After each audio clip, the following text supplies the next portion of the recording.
Welcome to Daily Wisdom, Walking the Path with the Buddha, a podcast shared by David Roylance. This podcast is dedicated to guiding you to completely eliminate the discontent mind and the suffering it causes by attaining enlightenment.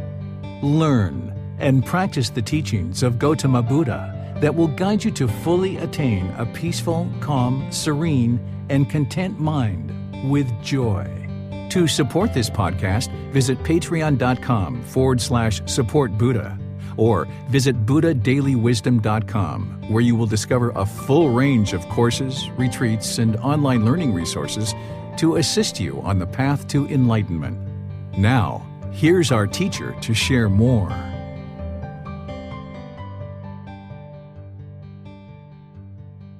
Sawadee Kap. Hello and welcome to Daily Wisdom, Walking the Path with the Buddha. Today is our Pali Canon in English study group where we study the words of the Buddha. We're making our way through volumes 2 through 13 of this book series titled The Words of the Buddha, The Path to Enlightenment, Revealing the Hidden. We're in volume 3, chapters 41 through 50. And what we do in this class is we will typically meditate prior to actually starting the learning part. We'll do a brief meditation just to kind of prepare the mind for the class ahead. Then we'll go into the learning part where a student or a volunteer or sometimes me will read each individual chapter. And after the chapter is read, then I'll share some teachings on that and then open up to any questions that you guys have. This is more of a study group where we come together to study, and students have typically already studied these chapters prior to class because you have the words of the Buddha, you have the reference back to the original Pali Canon, and then you have the words that I've shared with you as reflections to help you further reflect on the words of the Buddha and understand them and then apply them to your practice in daily life. So I'd like to welcome you, whether you're joining us for the first time or you've been joining us regularly, and invite you to join for meditation, and you're welcome to stay for the rest of the class as well. Right now, we're live streaming out to Facebook, YouTube. We're recording for our podcast, and there's some other places that we're live streaming to as well. As we are conducting the class, you're welcome to ask questions. You can put that into the Facebook, YouTube, or Zoom sections. There's a comment section there, and we'll be able to see your questions and be sure they get answered during the class. If you're in Zoom, you can electronically raise your hand and ask any questions or follow-up questions directly. So welcome, and if you'd like to join for meditation, you can go ahead and take a nice position, either sitting on the floor or sitting in a chair. It's really up to you. The seated position tends to be kind of the go-to position for people to start with meditation. You'd like your lower body and the hands and arms to be completely relaxed. The upper body should be erect. And then just close the eyes and start breathing in through the nose and out through the nose. I'm going to do some chanting to ease us into meditation. You're welcome to join along in these chants if you like. There's nothing mystical or magical about these chants. It's just to help ease the mind into meditation. And then I'll be back with some brief guidance to help you further get into meditation. Arahang Samma Sambuddho Bhagava Bhutang Bhagavanhang Abhivateyami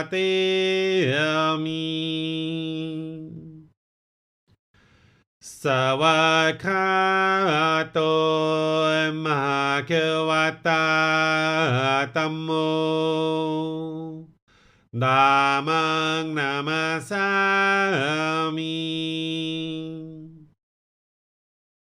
Supatipano Bhagavato Sāvaka Saṅkho Saṅghang Namami Namo Tassa Bhagavato Arahato Samma Sambuddhassa Namo Tassa Bhagavato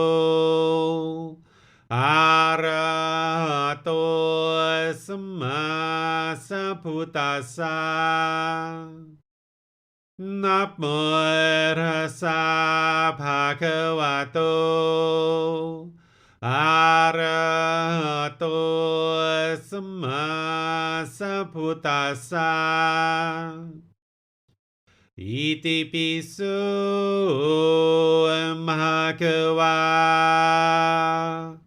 อะระหังสัมมาสัมพุทโธวิชาจารณังสัมมุโนสกขาโตโรกาวิโตอนุเตโรปุริสาดามาสติสัตตาตาวามนุสนังพุทโธภาควาติ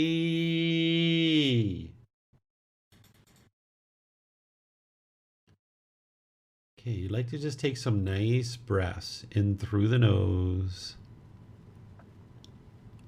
and out through the nose. Your breath isn't going to necessarily match up with the guidance that I provide. So wherever you get to the inhale, just breathe in gradually through the nose. And whenever you're ready, exhale out through the nose. Here you're just establishing a nice, steady, consistent breath. Not forced or controlled, just gradually breathing in through the nose.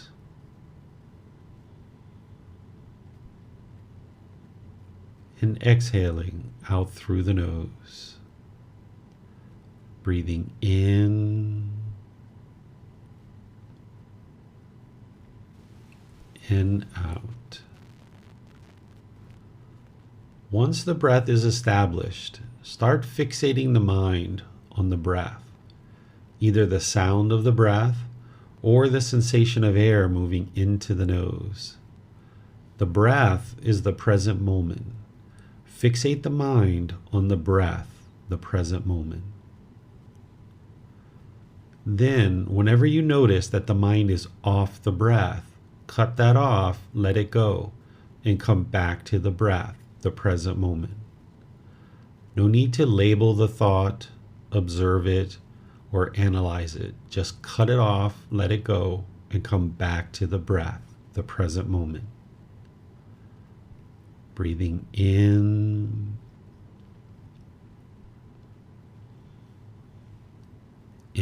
out.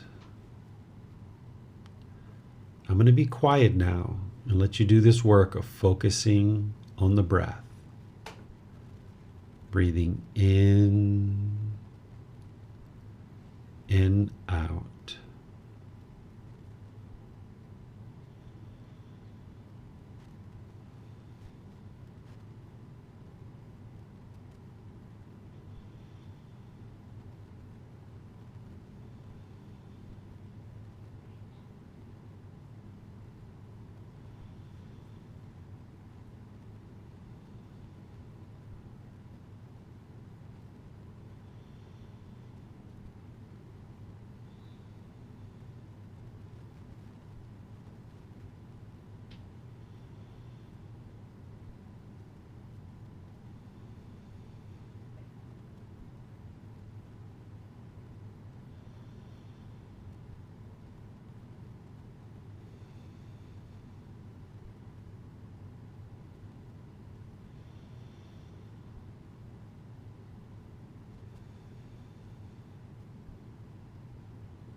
อะระหังสัมมาสัมพุทโธมหาเกวา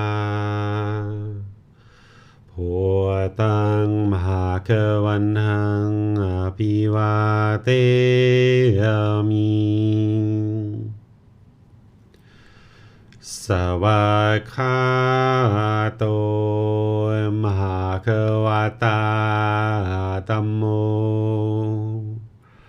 ธัมมังนามัสสามิสุปฏิปันโนมหาเกวโตสาวกสังโฆสังฆังนามามินะโมตัสสะภะคะวะโตอะระหะโตสัมมาสัมพุทธัสสะนะโมตัสสะภะคะวะโตอะระหะโตสัมมาสัมพุทธัสสะนะโมตัสสะภะคะวะโต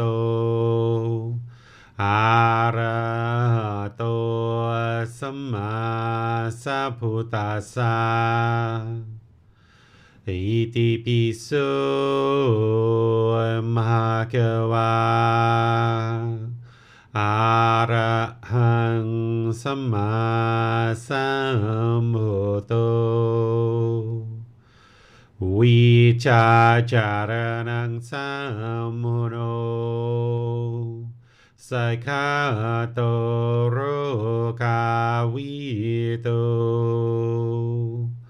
อนุเตโรปุริสาดัมมาสติสัตตาตาวามนุสนังพุทโธภควาติ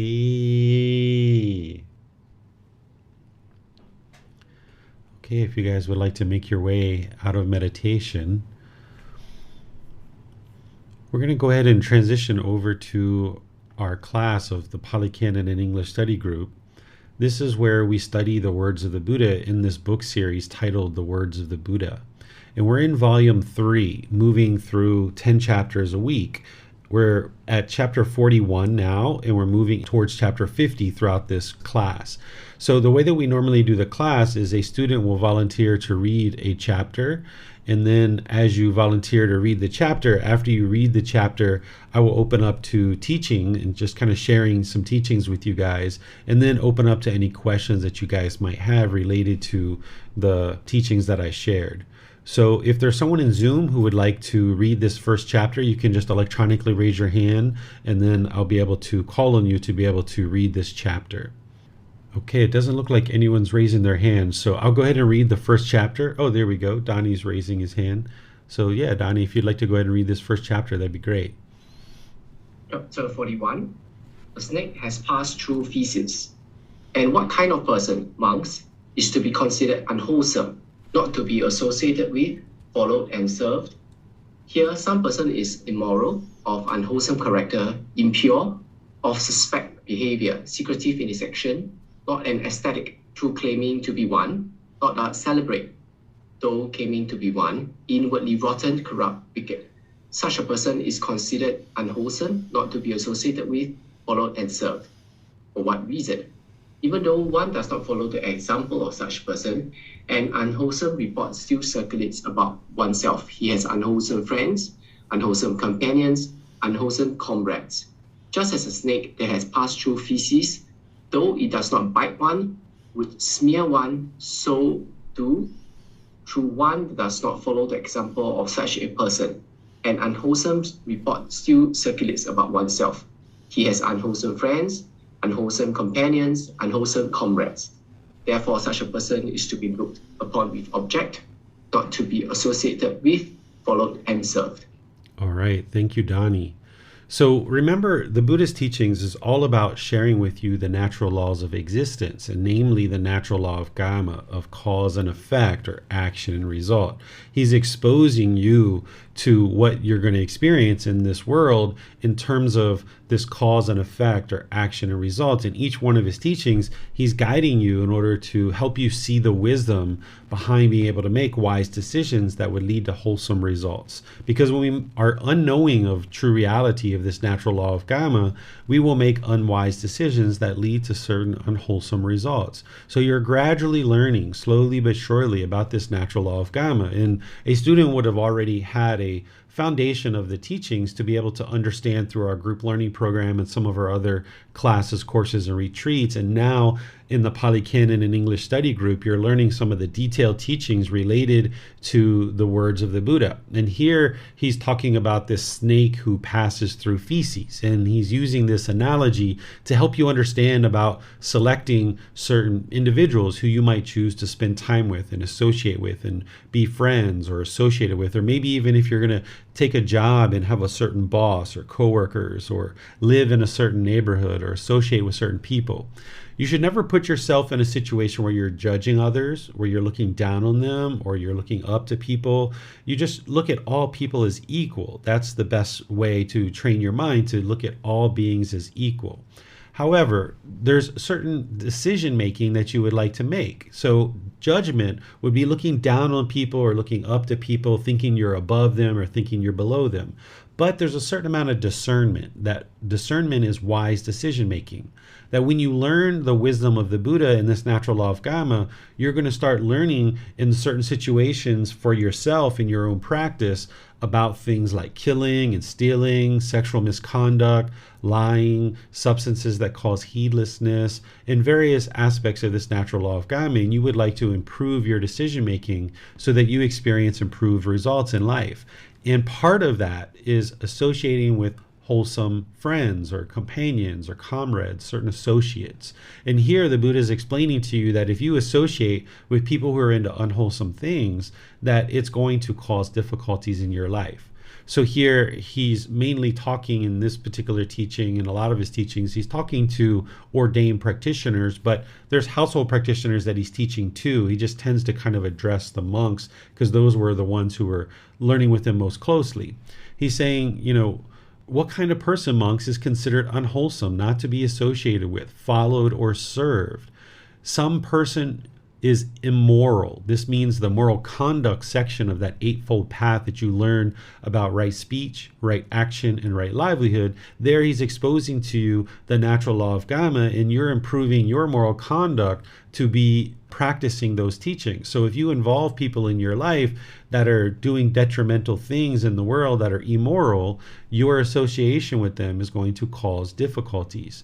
Same thing, he says, unwholesome character, impure, suspect behavior, secretive in their actions, right? If somebody's very secretive. Now here, this is during the lifetime of the Buddha, and even now, there's people who claim that they are an ordained practitioner, but they're really not. And if you can imagine, during the lifetime of the Buddha, there were thousands and thousands and thousands of people who were ordaining to learn how to get to enlightenment. And there were people who were put on a robe and claim that they're ordained practitioner, but they're actually not. And there's actually people like that today that are out there in the world that put on Buddhist clothing and robes and things like this and claim that they're an ordained practitioner when they're actually really not. And he talks about someone who says that they're celibate and they're truly not, because as an ascetic, a monk, an ordained practitioner, they're going to no longer have sex. And if somebody's claiming that they're no longer having sex, but they still are having sex, this is of course a lie. And he's explaining inwardly rotten, corrupt, and wicked. Well, you can look at people in your life that if you see, killing or stealing, sexual misconduct, lies, deceit, slander, gossip, argumentative speech, if you're seeing people that are drunk and using drugs and alcohol, this is all going to cause difficulties in your life if you associate with this kind of individuals, because they're not going to have the wise decision making. They're not going to have the wisdom that they need in order to conduct their life in a wholesome way that's going to promote beneficial results and beneficial outcomes for them. So if you choose to associate with these kinds of people, again, we're not judging them, we're not looking down on them, but it's just wise decision making that it would be unwise for you to associate with this type of person, because it's going to cause difficulties. Because if they are making unwise decisions in their life and you're choosing to be involved in their life, now you're going to experience the results of that. And the Buddha explains some of those results here, where he says, even if one does not follow the example of such a person, meaning that maybe another person is being immoral, but you're not, because this is one of the challenges in associating with people who are doing unwholesome things, is your mind will have a tendency to move in that direction. You'll have a tendency to do unwise things and unwholesome things if you associate with people in that way. But even if you choose not to do those things, but you still associate with this person, the Buddha is explaining that an unwholesome report circulates about you, meaning that you are experiencing this detrimental and degrading aspect to your reputation. That the reputation that you will build is that you have unwholesome friends, unwholesome companions, and unwholesome comrades. In other words, people are going to look at you and the choices that you make about the people that you spend time with.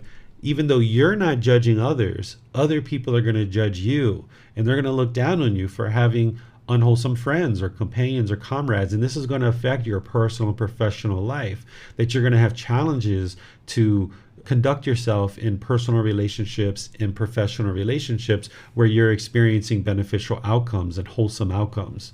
And the Buddha explains this through, just as a snake passes through feces, though it does not bite you, it would smear you.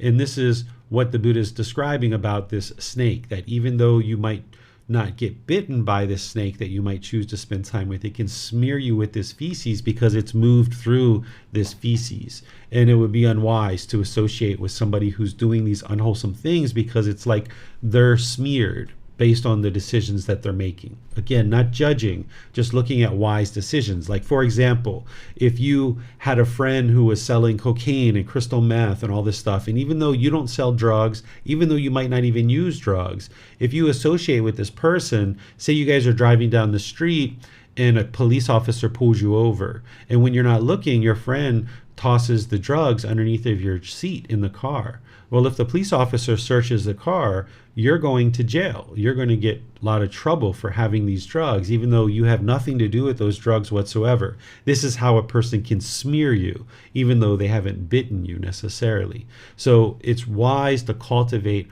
wholesome friends, companions, and comrades so that you're protecting your ability to maintain wholesomeness in your life. What questions do you guys have on this chapter? You can put it into Facebook, YouTube, or Zoom, and I will see that in the comment section. Or in Zoom, you can electronically raise your hand and ask any questions that you like. Looks like Donnie has his hand up. You can go ahead and ask your question, Donnie. Teacher, I noticed that there's a question on Facebook. It says from Santosh Lama. It says that, does the posture play role in meditation? There is an aspect of your posture that you would like to have in order to meditate. There's 4 different positions. So even though this isn't about this particular chapter, I'll go ahead and answer your question for you. There's seated position, lying position, standing position, and walking position. And you would use each one of these positions depending on what you're trying to accomplish in your meditation. And I go in detail on this in the group learning program. If you look on our YouTube channel and you look for chapter 11, or you just get the book and download it and read chapter 11, you will see where I explain all the 4 different positions and in which situation you might decide to use each individual position. That's good you're seeing that, Donnie, because I don't see that question in my Facebook. So thank you for bringing that up. I don't see any questions in YouTube. I don't see any in Facebook either. So I'll go ahead and move on to the next chapter. The next chapter is chapter 42. Is there someone who would like to volunteer to read this chapter? All right, if nobody's... Oh, there we go. Donnie's going to read that one. Go ahead, Donnie. 6 aspects of karma to be understood. Monks, when it is said, karma should be understood, the creation of karma should be understood. The diversity of karma should be understood. The result of karma should be understood. The elimination of karma should be understood. The way leading to the elimination of unwholesome karma should be understood. For what reason was this said? It is volition, choices, decisions, monks, that I call karma. For having willed, intentional choices or decisions, one acts by body, speech, of mind. And what is the creation of karma? Contact is its creation. And what is the diversity of karma? There is karma to be experienced in hell. There's karma to be experienced in the animal realm. There's karma to be experienced in the realm of afflicted spirits. There is karma to be experienced in the human realm. And there is karma to be experienced in the heavenly realm. This is called the diversity of karma. And what is the result of karma? The result of karma, I say, is threefold: to be experienced in this very life, or in the next rebirth, or on some subsequent occasion. This is called the result of karma. And what monks is the elimination of the creation of karma. With the elimination of contact, there is elimination of the creation of karma. This Noble Eightfold Path is the way leading to the elimination of unwholesome karma, namely right view, right intention, right speech, right action, right livelihood, right effort, right mindfulness, and right concentration. When monks, a noble disciple, thus understands karma, the creation of karma, the diversity of karma, the result of karma, the elimination of the creation of karma, and the way leading to the elimination of unwholesome karma, he understands this penetrative spiritual life to be the elimination of unwholesome karma. When it is said, karma should be understood, the creation of karma should be understood, the diversity of karma should be understood, the result of karma should be understood, the elimination of the creation of karma should be understood. The way leading to the elimination of unwholesome karma should be understood. It is because of this that this was said. Okay, thank you, Donnie. So in order to get to enlightenment, an individual needs to deeply understand the natural law of karma, this cause and effect. And in the group learning program, I have that chapter 9 where I spend time explaining about new karma and old karma, as well as wholesome karma and unwholesome karma. And we go through that in detail and we explain all the different facets to help you get started with understanding the natural law of karma. And then in reality, all the teachings that the Buddha is sharing in one way or another are helping you to gain further understanding of this natural law of karma. Without this understanding or wisdom of the natural law of karma, you wouldn't be able to actually progress to enlightenment. What the mind is unknowing of when we talk about this unknowing of true reality and that it experiences unwholesome results in life is because the mind is unknowing of this natural law of karma, of cause and effect. So all throughout the teachings of the Buddha, he's explaining this natural law to you and helping you see it more and more clearly so that then you can navigate your decisions based on this wisdom. That when you make wise decisions, it'll lead to wholesome results. And when you make unwise decisions, it will lead to unwholesome results. So here he's talking about the natural law of karma itself in detail to help you understand these 6 aspects of this natural law. So the first thing to understand is that when you have intentional choices and decisions, this is what is going to produce karma. When you act with body, speech, and mind. So if you went outside and you intentionally killed another person, or you intentionally stole, or has sexual misconduct, or lying, or having substances that cause heedlessness, these are intentional choices and decisions that are by body, speech, and mind, and it's going to produce some kind of result for you. And if you are practicing those 5 precepts, since I'm using those to help you because the 5 precepts are essentially helping you to see the natural law of karma, if you're practicing those closely, you won't be generating unwholesome karma related to those particular decisions. But when we don't practice those, then you're going to be producing unwholesome karma because you're making these intentional choices in order to either kill, steal, have sexual misconduct, lie, or take substances that cause heedlessness. But at the same time, if you went outside and you were just walking down the street and there was an ant under your foot and it happened to die as a result of you just walking, you didn't even know it was there. You haven't intentionally chosen to kill this ant, so there isn't any unwholesome results. Oftentimes this word Gama takes on this mystical, magical thing where people think that, there's almost like this black cloud following you around, or these punishments or rewards. It's essentially cause and effect, or action and result, the results of your decisions. With this one particular teaching that I'm talking about, killing, the aspect of this teaching that the Buddha teaches in the first precept is he talks about living compassionately for the welfare of all living beings. And what this is doing is ensuring that you're not making decisions to kill others, because when you make decisions to kill others, people are going to be interested in harming you and hurting you. So if you clean up your decision making and no longer choose to harm others, then harm won't come to you. But in a situation where you have intentionally gone out and killed, there's a certain amount of anger, hatred, or ill will that's in the mind. And therefore, because of making the decision through that anger, hatred, and ill will, it's going to produce unwholesome results. But in the situation where you walk out on the street and you're just walking down the sidewalk and there happens to be an ant or a spider under your foot and you didn't even know about it, you haven't intentionally made the choice to kill that ant. So you're not practicing with anger, hatred, and ill will. You're just walking down the street, and it's just the nature of this being. Because if you were obsessive about this, you would walk around with a broom and sweep in front of you and make sure there's absolutely no insect whatsoever anywhere you walked. And this is impractical. It's not possible for you to go through life this way. So it comes down to your intentions, and what is your intention behind what you're actually doing.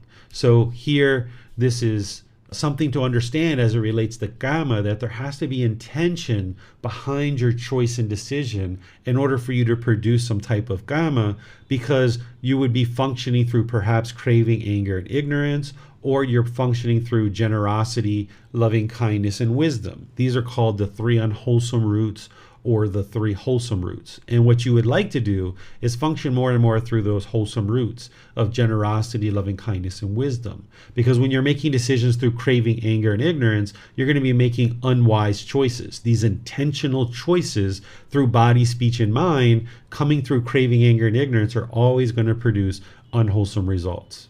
Then the second thing to understand is that the way you create Gama is through contact. If you have contact with another being, you're creating Gama. So let's just say your life partner, you come in contact with a life partner, or a friend, or your mom or your dad. When you come into contact with them and you start speaking, if you're polite, kind, friendly, and respectful, you're producing wholesome Gama, for example, because you're making a wise decision to be polite, kind, friendly, and respectful. And it's that contact that is allowing you to then create the Gama with that person. Whereas if you were impolite, unkind, unfriendly, and disrespectful, you're now going to create unwholesome Gama, because you're making unwise choices that are going to lead to unwholesome results based on this contact with you and that person. Now, the way that you can actually use this to understand it is not only in the simple way that I've talked about here, but if you're in a conversation with somebody and you see that the conversation is blowing up, or it's about to blow up into an argument, the way that you stop the Gama that's being created there is you break contact. You eliminate contact. By you walking away from the situation, you're no longer creating Gama in that situation. Whereas if you were to stay there and you were to be argumentative and frustrated and irritated, and you started throwing things with your bodily actions, and you started stomping your foot and things like this is going to continue to produce Gama, because you're having contact with this being and you're making unwise decisions, which is going to produce unwholesome results. So in a situation where you see that either your mind or another person's mind is becoming a little bit unraveled, it's oftentimes best to just walk away and break contact, because then you're no longer creating Gama. Then there's Gama that is going to be experienced in each of the individual realms. And right now, you're in the human realm. We've all experienced countless births. And if you haven't observed your past lives yet, this is something that some people have insight into, that they've actually observed their past lives. And this is how the Buddha knew, and other people know, that these realms are indeed 100% the truth, that these exist, is because you can observe your past lives in these various realms. And from observing your past lives in these various realms and the experiences that you're experiencing in those realms, this is the results of your decisions. So no matter what realm you're in, you're going to experience the results of your decisions.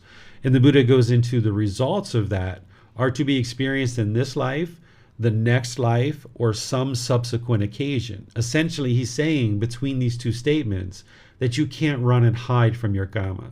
Whatever unwise decisions you make, you're going to experience that in this life, the next life, or some future life. And even if you're reborn into a different realm of existence, whether you're now human, if you were to be reborn into one of these other realms, you're going to experience the results of whatever decisions that you've made. So the next decision becomes, well, how do I eliminate the creation of all this unwholesome karma so that I can now escape all of these unwholesome results that I'm experiencing? So he says, with the elimination of contact, there is elimination of the creation of karma. And that's what we were talking about previously in number 2, that when you break contact, you're no longer producing karma, either wholesome karma or unwholesome karma. You're not creating any karma at all when you're separated from another person or another being. But then it's, how do you eliminate all your unwholesome karma? Well, that's the Eightfold Path. When you learn the Eightfold Path and you bring your practice up closer and closer to that, you're only making wise decisions, which is only going to produce wholesome results. But because you've made unwise decisions in the past, you're going to experience that old karma coming back to you. So if you were able to snap your fingers and instantly start practicing the teachings of the Buddha right now to perfection, which you can't, but if you were able to do that, you would still experience unwholesome results because you made unwholesome decisions, unwise decisions in the past, and those things are going to need to come back and affect you now in this life. So what you're doing is you're gradually increasing your wise decisions through learning and practicing the Eightfold Path, and more as this unwholesome results from the past is coming back to you, you're now dealing with that differently. Where in the past, maybe when your life partner or your children or your friends or family would yell and holler and be hostile with you, you might have been argumentative and yell and holler and be hostile back. But when you start learning this path to enlightenment, things like right view, right intention, right speech, and others, you might now have more control over your mind, and you're choosing to no longer be argumentative back to them. But because you were argumentative with them in the past, they're going to continue to be argumentative with you now, because you can't just snap your fingers and extinguish all those unwise decisions, all those different arguments that you've been into. People are going to continue to argue with you because that's what they've gotten used to. So you're going to need to break contact and go away and train your mind to be restrained so that you're no longer being argumentative. Because if somebody picks up a rubber ball and they throw it in the room and you just watch the ball roll into the corner and it loses its energy, now the argument dies out and it loses its energy. But if you pick up the ball and you throw it around the room, and then they pick up the ball and throw it around the room, and you pick up the ball and throw it around the room, this argumentative nature of the conversation is going to keep going back and forth and back and forth. So the way that you extinguish your unwholesome karma is you learn to practice this Eightfold Path, bringing your decisions up closer and closer to these wise decisions that you would make through practicing all of these individual factors. And this is something that you would need to learn using the words of the Buddha, which this book series has that. So if you learn in volume 1, chapter 4 and 5, you will learn this Eightfold Path. And I've done classes on this where they've been recorded in Facebook, YouTube, and our podcast. And I continue to teach classes, courses, and retreats where I'm sharing this content using the words of the Buddha and helping you learn how to implement this. Because as you do, you'll see the improvements in the condition of your mind and the condition of your life as you're making wiser and wiser decisions based on the Eightfold Path. What questions do you guys have on this chapter? Question. If one has a negative thought of ill will, but does not initiate contact, does that count as unwholesome karma? In that situation, you are actually experiencing unwholesome karma already just by having the unwholesome thought. The reason why the mind has unwholesome thoughts is because it has certain pollutions in the mind. You haven't taken the steps in order to train the mind to eliminate the unwholesome thoughts. So in that situation, you're already experiencing unwholesome karma from the decisions of not training your mind. And now when there's unwholesome thought in the mind, if you don't act upon it, now you're not creating new karma, in a situation with a new being, but you still need to extinguish that unwholesome karma that you're experiencing in that moment within your own mind. And the way that you do that is through the Eightfold Path. When you learn the mental discipline section of the Eightfold Path, which is right effort, right mindfulness, and right concentration, when you see that unwholesome thought arising, which is mindfulness, you'll have awareness of the mind that that unwholesome thought has arisen. You then apply right effort, which is to cut off and let go of that unwholesome thought that's arisen. And now more and more as you do that, you train the mind, and eventually you get to the point where there are no unwholesome thoughts that arise because you've actively trained the mind to eliminate it. So you've extinguished your unwholesome karma from the past through practicing this Eightfold Path. And that's what the Buddha is teaching you here, is that there's a certain amount of wisdom that you need to cultivate through right view and right intention. There's a certain amount of moral conduct that you need to practice through right speech, right action, and right livelihood. And then you need to learn and implement and practice the mental discipline section, which is right effort, right mindfulness, and right concentration. And when you do this, you'll extinguish all your unwholesome karma. But on your question, you're not producing any new karma by choosing to not act upon it. But you are still dealing with unwholesome karma from the decision of not choosing to train your mind. So you would like to learn this Eightfold Path more and more so you can eradicate those unwholesome thoughts, and then they won't arise any longer. All right, let's see if we have any questions in YouTube or Facebook. Looks like we have a question here in YouTube. If I'm correct, we do not need to accumulate good karma to achieve nibbana. The life story of Agamala, which is this murderer that he murdered 999 people, and then he ordained with the Buddha during his lifetime, and he got to enlightenment. So the question is, do I need to accumulate good karma in order to achieve enlightenment? The answer is yes. In the case of the story that you're depicting, which is the 999 deaths that this person caused through murder, they were experiencing all kinds of unwholesome karma as a result of having murdered those individuals. But then once that person ordained and started training in the Eightfold Path, they started training their mind, and now they're producing wholesome karma through training their mind with the Eightfold Path. So yes, you need to extinguish your unwholesome karma. You need to produce good karma or wholesome karma in order to get to enlightenment. Enlightened being is not going to have any more unwholesome karma. So it can be extinguished through learning, reflecting, and practicing the Eightfold Path. And this individual wasn't doing that previously. That's why they were murdering. They didn't understand, and they were murdering. So they murdered 999 people, and they experienced the results of that coming back to them. But once they started learning and practicing the Eightfold Path, they were then able to extinguish all their unwholesome karma. And one of the big things that happened is when the soldiers came to look for this person and they looked for him, the Buddha said, this person essentially no longer exists, that they are now ordained and they're extinguishing all their unwholesome karma, and this person has made a transformation. So the Buddha was able to help this murderer to extinguish their karma, but of course that individual had to do the work themselves to learn and practice in order to extinguish their karma.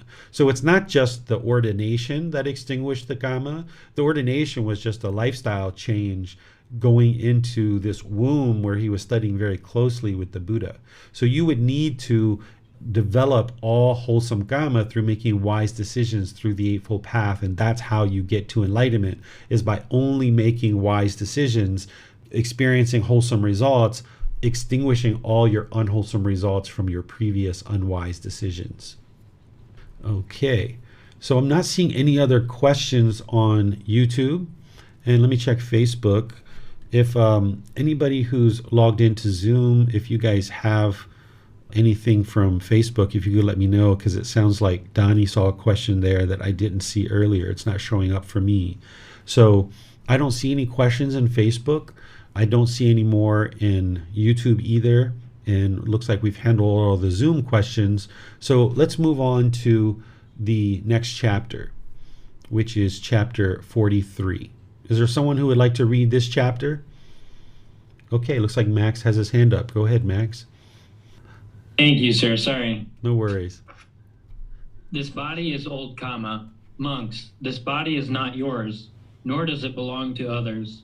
It is old karma, to be seen as generated and created by volition, choices, decisions, as something to be felt.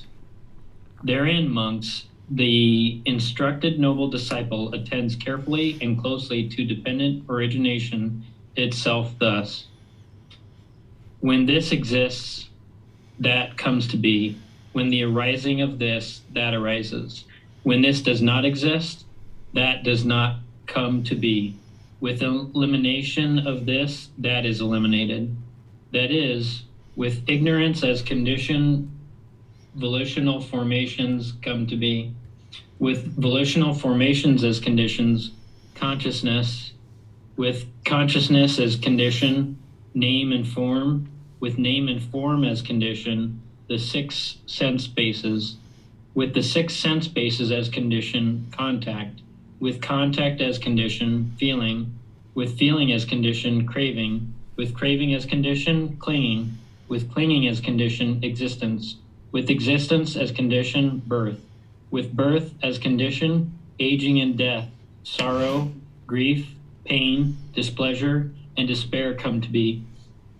Such is the origin of this whole mass of discontentedness. But with the remainderless fading away and elimination of ignorance comes elimination of volitional formations, choices, decisions.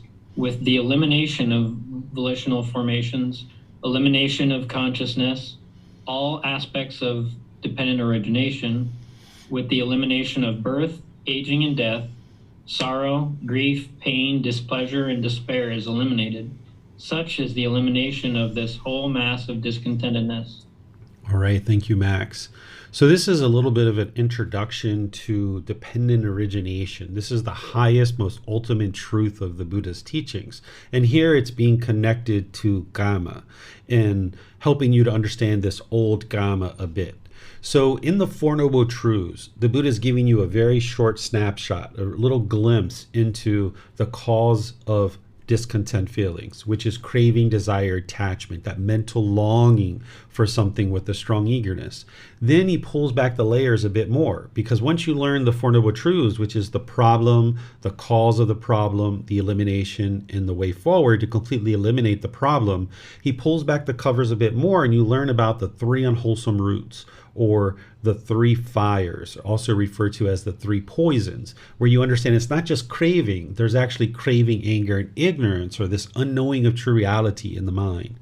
Then he pulls back the covers a bit more because there's certain solutions that you get there, but then he goes into more detail into the 10 fetters. These are 10 individual problems, and then there's certain solutions that are implemented to eliminate those pollutions from the mind and thus get to enlightenment through purifying the mind and training it to no longer have those pollutions. The mind is then unconditioned. Well, the way that the Buddha teaches is he teaches this cause and effect, this action and result, that if this occurs, this is then going to happen. And then if this is happening, this is going to happen. And then this and this and this. He shows these interlinking or these dependent origination, that this thing is dependent on that, is dependent on this, is dependent on this. Because what he's explaining to you here in dependent origination is how you experience rebirth and how you experience discontentedness. But rather than just the snapshot in the Four Noble Truths, he's explaining the 12 interlinking steps that lead from one thing to the next, to the next, to the next, to the next, which causes rebirth and causes discontentedness. So if you already have an understanding of the Four Noble Truths, you already have an understanding of the 3 poisons or the 3 unwholesome roots, the 3 fires.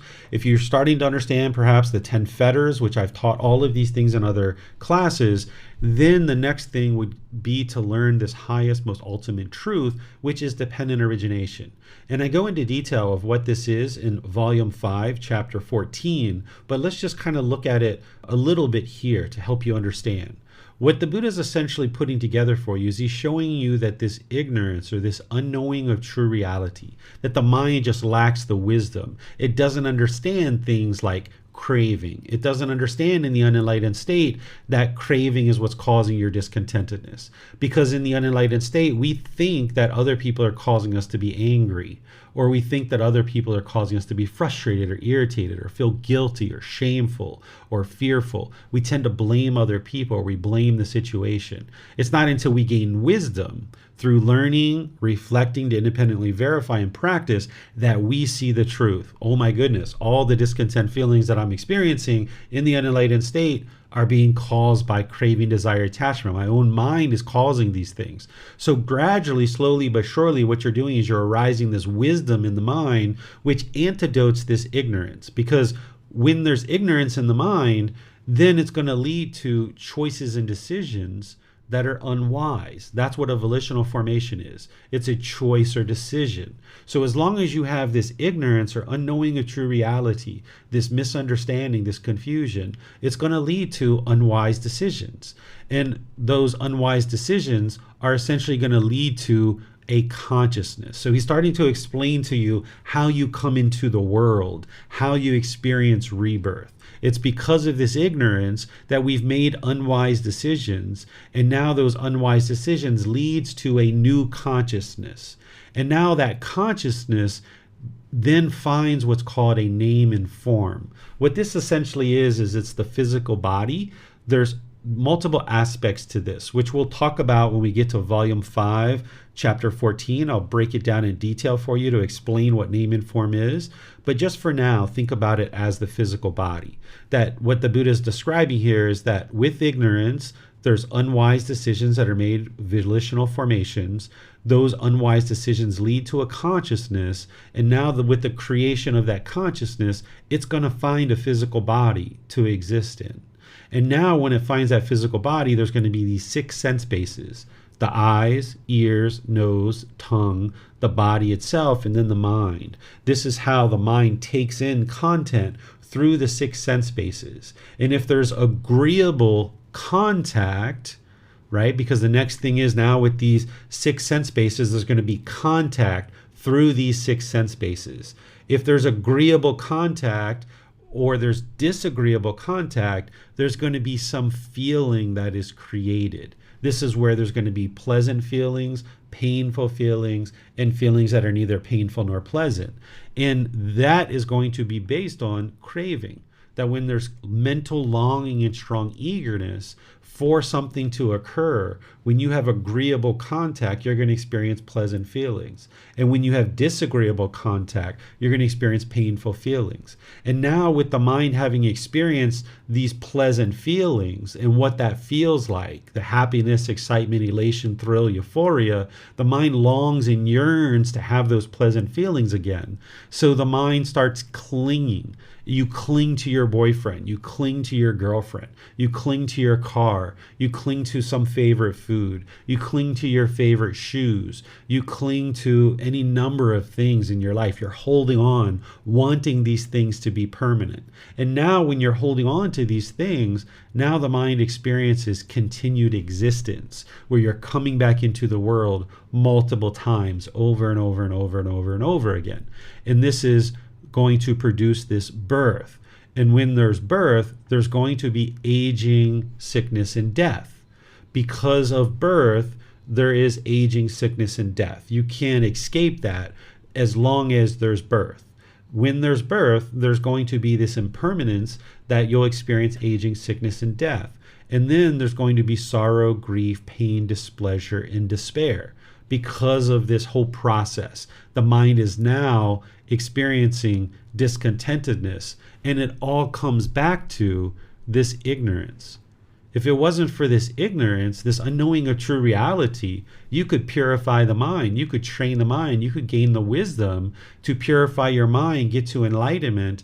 Then you wouldn't experience craving, then you wouldn't experience existence and birth, you wouldn't experience aging and death, sorrow, grief, pain, and displeasure. There would be no discontentedness. When you fully cultivate wisdom in the teachings of the Buddha and fully purify your mind, you will not experience any discontentedness whatsoever for the rest of this life.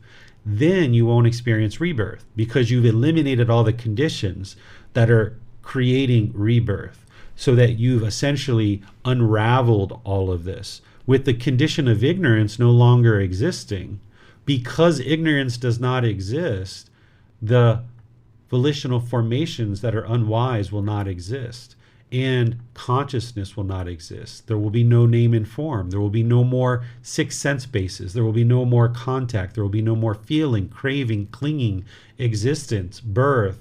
All aging, sickness, and death will be eliminated. Sorrow, grief, pain, and displeasure has been eliminated because you've now cultivated the wisdom and completely transformed this ignorance. And this is why when a student first starts studying with me, I will teach them to not believe anything that I say, because belief doesn't antidote ignorance. You can't antidote ignorance with belief. You need to be able to independently observe the truth for yourself and cultivate wisdom through your practice. And when you cultivate wisdom, now you're antidoting and transforming this ignorance, and you can unravel this whole chain.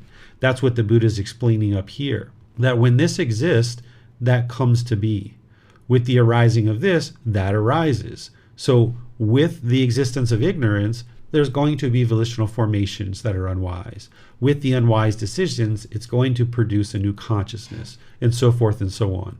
But when this does not exist, that does not come to be. With the elimination of this, that is eliminated. So when this is eliminated, when ignorance is eliminated, you eliminate your choices and decisions that are unwise. And then you unravel this whole interlinking dependent origination where you eliminate birth because you've eliminated discontentedness through unraveling this whole chain of events. So this you can look at, you can study it in detail, you can independently verify it. And in volume 5, chapter 14, there's a whole lot more detail there from the Buddha and from me as well to help you understand this, because this is the highest ultimate truth that you build up to understanding. And this helps you to understand why you're guided to develop wisdom and not to believe anything. This also helps you understand why you're working to eliminate craving. That is what's going to ultimately lead to the end of discontentedness. So let me see what questions you guys have here. Again, you can put that into Facebook, YouTube, or Zoom, or you can raise your hand in Zoom. Looks like Donnie has his hand up. Go ahead, Donnie. Teacher David, Pepeko has a question in YouTube. The question is, may I ask if LGBT people are unwholesome characters? No, they are not. Just choosing to have a same-gender relationship isn't an unwholesome decision. This is completely normal. If you understand the universal truth of impermanence and the cycle of rebirth, that you can see that this is completely normal. That it's not possible for someone who's born into a male body to identify with being male 100% of the time.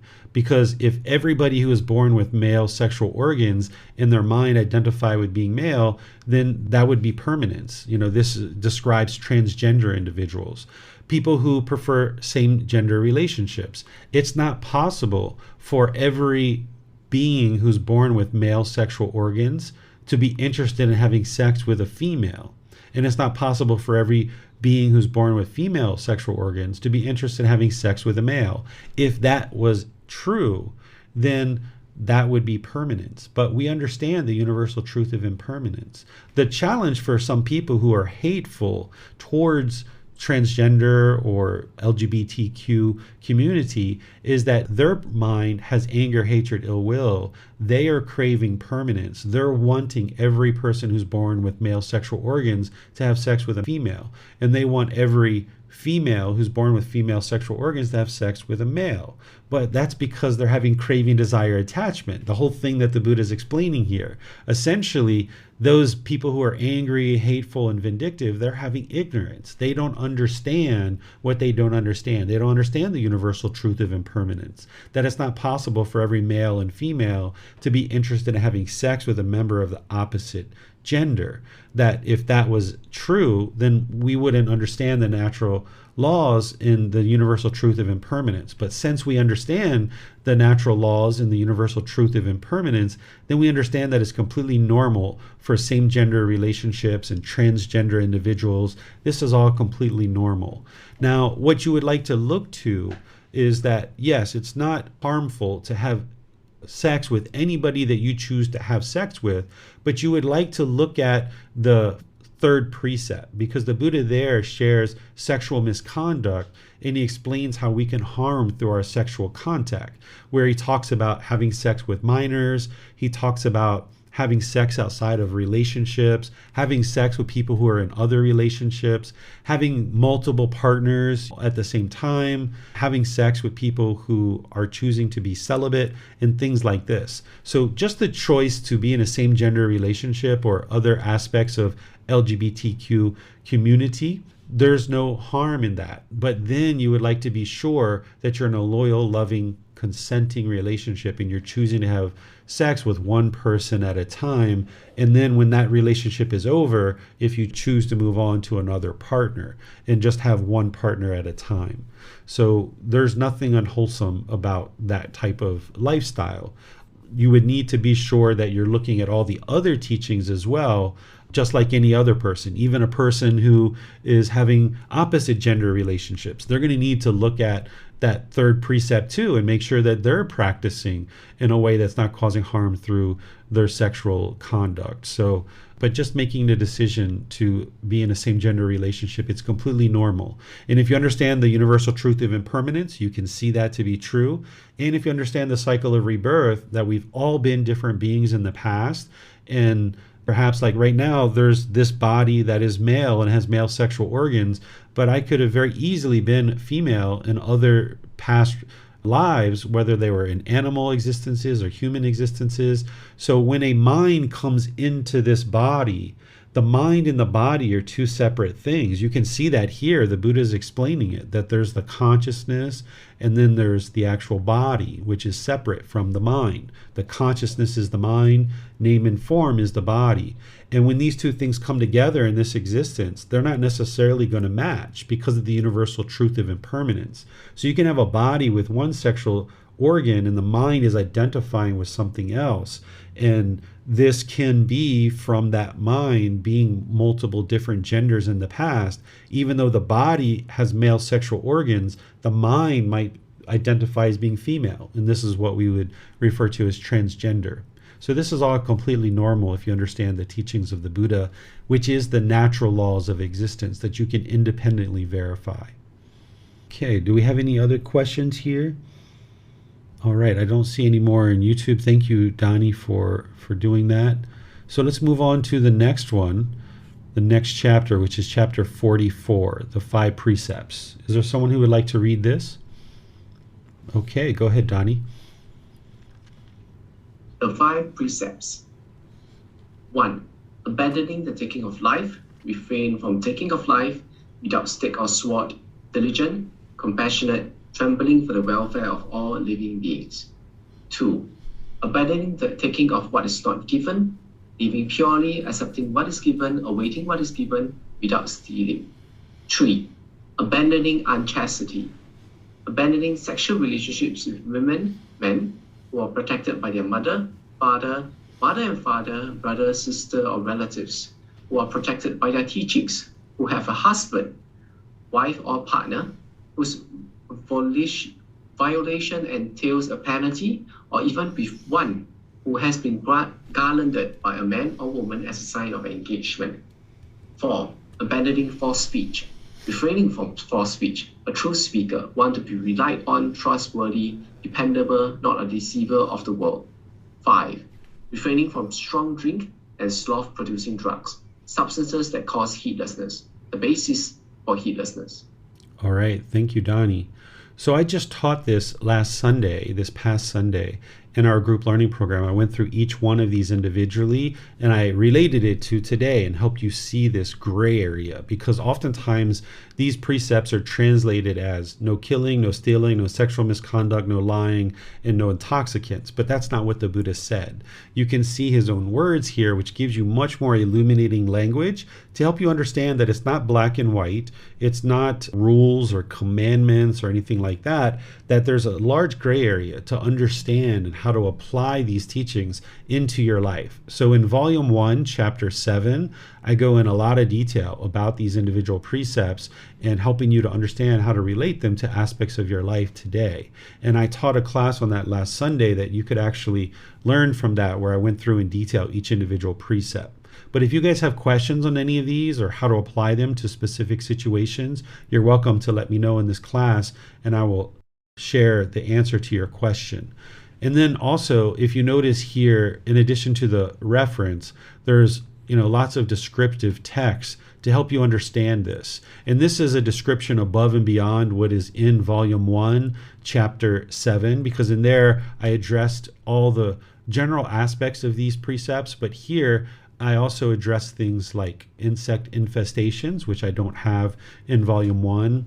I also address euthanasia and abortion in more detail here to help you understand more about that.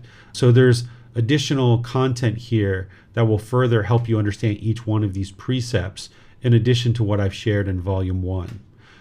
Are there any questions on these precepts or how to apply them in your life here in this class? You can put that into Facebook, YouTube, or Zoom. Okay, I'm not seeing anything. Donnie, should I just assume that you're looking at YouTube and Facebook? Yes, I'm helping to take a look. Doesn't seem to be any questions there. All right. Thank you, sir. All right, so let's move to the next one, which is chapter 45. Is there someone who would like to read this? Oh, there we go. Max, go for it. A great gift. Monks, here a noble disciple, having abandoned the destruction of life, abstains from the destruction of life. By abstaining from the destruction of life, the noble disciples give to an immeasurable number of beings freedom from fear, hospitality, and harm.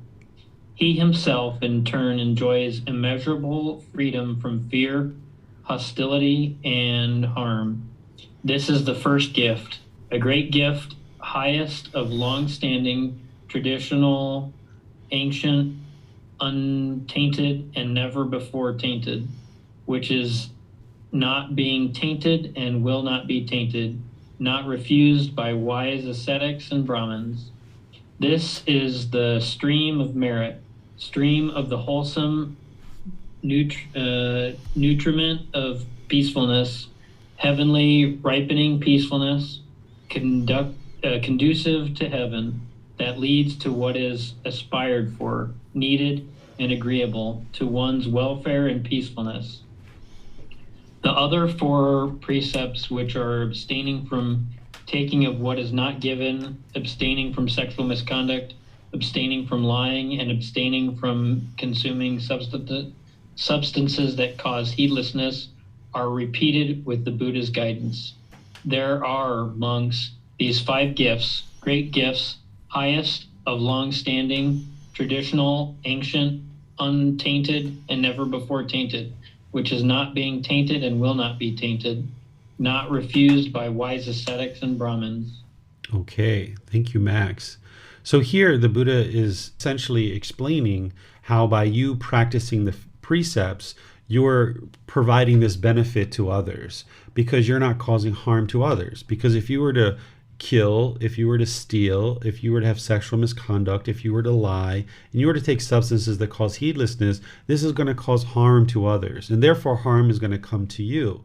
So by choosing to practice this, the Buddha is explaining how you're giving this freedom of fear, hostility, and harm, that you're not causing this harm to others. So therefore, beings are not going to be fearful of you. They're not going to experience hostility from you. And this is a result of your decision. So when you cultivate the wisdom around the 5 precepts and you see the truth that indeed when you haven't practiced those in our life where we didn't know about these precepts and we didn't practice them, we experienced unwholesome results because of that. And we can see that very clearly. We can see the wisdom in that. And then we make choices that, hey, I'm not interested in experiencing any harm here. So what I need to do is stop causing harm to others, and therefore harm won't come to me. Right? If you slap somebody, they're probably going to slap you back, or they might get out a knife or a gun or attack you, or their friends might attack you, things like this. So the 5 precepts is a way to significantly reduce your unwholesome karma, because these are significant decisions that we make very unwise decisions sometimes when we lack the wisdom of these natural laws and these 5 precepts. So if you haven't studied the 5 precepts in detail with the words of the Buddha in the way that I detail in Volume 1, Chapter 7, it's really important that you read that and that you learn from the class that I taught there, because it's recorded. And then gradually you implement those teachings into your life, and by making those wiser decisions, you'll experience better outcomes for yourself. What questions do you guys have on this chapter? Again, you can put that into Facebook, YouTube, or Zoom. Okay, I'm not seeing any questions here. Oh, do you have anything, Donnie? Nope, doesn't seem to be any questions on Facebook or YouTube. Okay, we'll go to chapter 46. Is there someone who would like to read this? I can read this. Thank you, sir. The 8 precepts. 1.